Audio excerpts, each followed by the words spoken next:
So in this video, let's look at God in Islam. So the concept of God, how Islam approaches the concept of God, and what the Quran says, and how the Muslims think about God. Let's go on to it. So starting with the Quran basically say He is God, the One, God the Eternal. He begot no one, nor was He begotten. No one is comparable to Him. This is said in Surah Ikhlas 112:1-4. So in this Quran saying, what is said is God is a concept in Islam which is like to say it's uncomparable with anything. It is beyond the time and space which we live in. So if we think about, imagine we are on earth, there's one human being and he is thinking about where he came from, and he looks around and sees many things: the sun, the moon, the nature. Everything perishes, everything is nothing is constant. So he comes to a natural conclusion that there has to be a start for this whole design of the world. The nature cannot be a chance, and science is not a chance. If you see experiments happening, it is always meticulously experimented, each experiments. So this whole thing cannot be a chance. And what Quran in Islam says is God is something who has the ultimate power, and the power is not distributed with anyone. That's why Muslims always pray to this one God, and this is the main concept of Islam.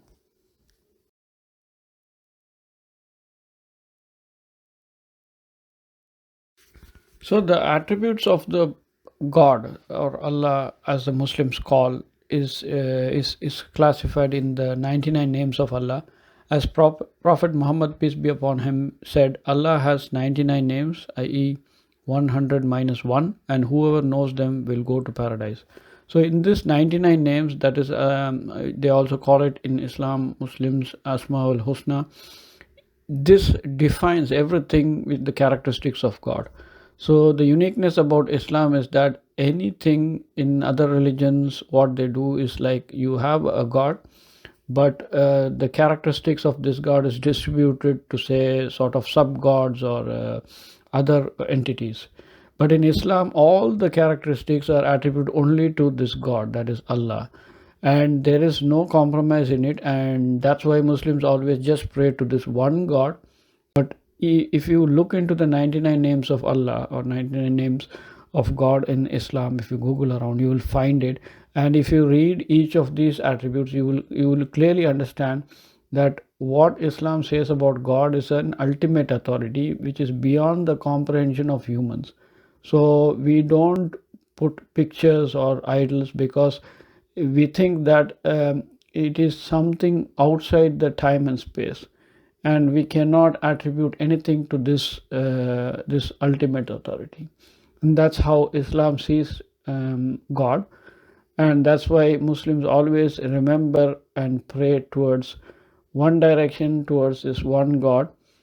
And I will explain about this 99 names of God. You can also find it on the internet, it's widely available.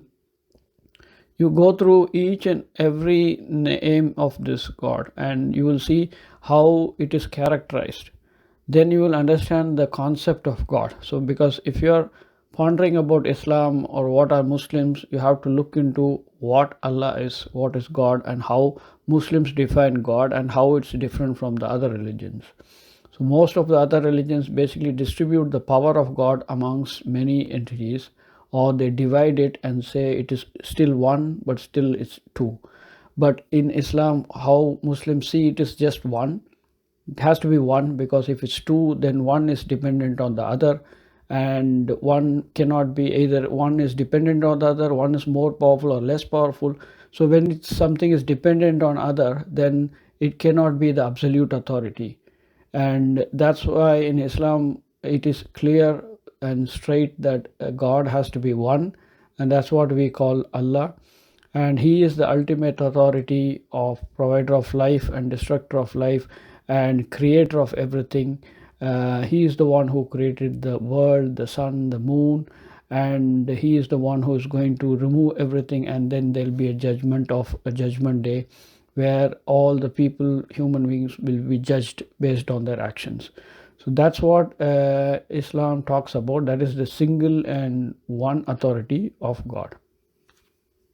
So let's look at, I have summarized the 99 names of Allah here. I'll just go through one by one just to have a view of how each name is described.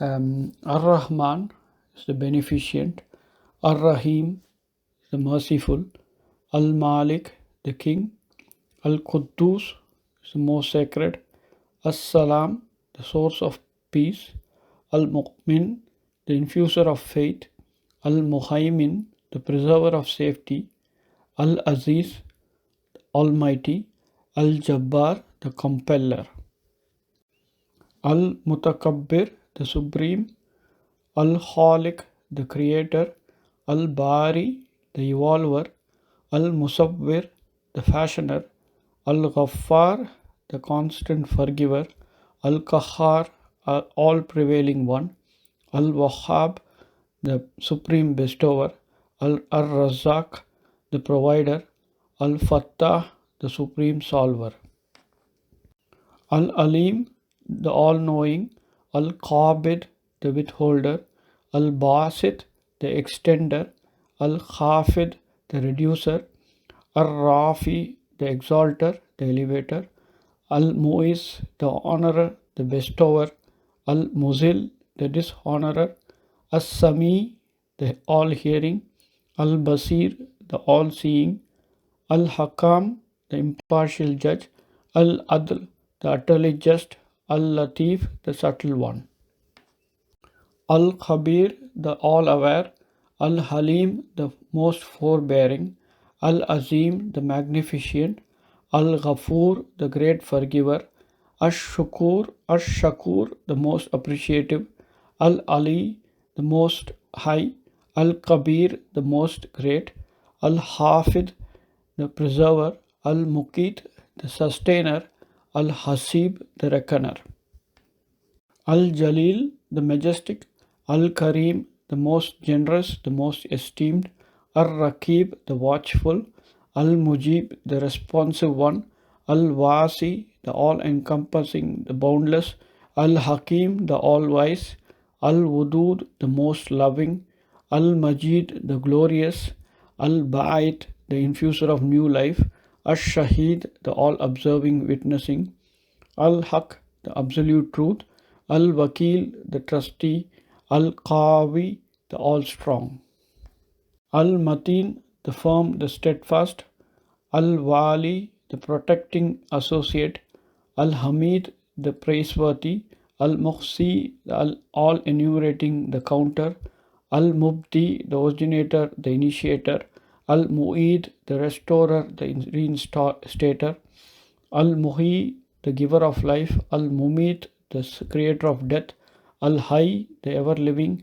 Al-Qayyum, the sustainer, the self-subsisting, Al-Wajid, the perceiver, Al-Majid, the illustrious, the magnificent, Al-Wahid, the one, Al-Ahad, the unique, the only one, As-Samad, the eternal, the satisfier of needs, Al-Qadir, the omnipotent one, Al-Muqtadir, the powerful, Al-Muqaddim, the expeditor, the promoter, Al-Mu'akhir, the delayer, Al-Awwal, the first, Al-Akhir, the last, Al-Zahir, the manifest, Al-Batin, the hidden one, knower of hidden, Al-Wali, the sole governor, Al-Muta'ali, the self-exalted, Al-Bar, the source of all goodness, At-Tawwab, the ever-pardoning, Al-Muntakim, the avenger, Al-Afu, the pardoner, Ar-Ra'uf, the most kind, Malikul Mulk, the master of kingdom, owner of dominion,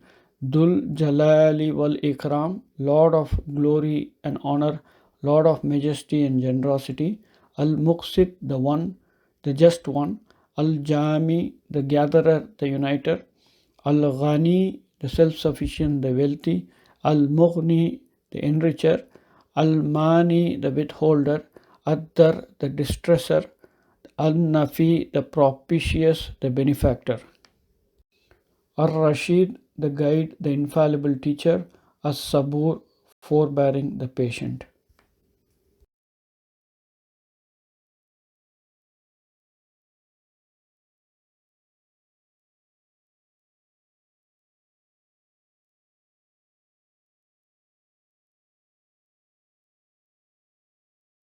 So, as a disclaimer, I'm not a scholar of Islam. I try to just give an awareness of what Islam is.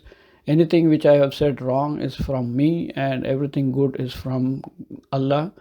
And if you find anything wrong, do post it in the comment. I'll try to correct it. But my main point I want to make with this video is to explain the concept of God in Islam and how the Muslims see it compared to the other religions. Thank you for watching.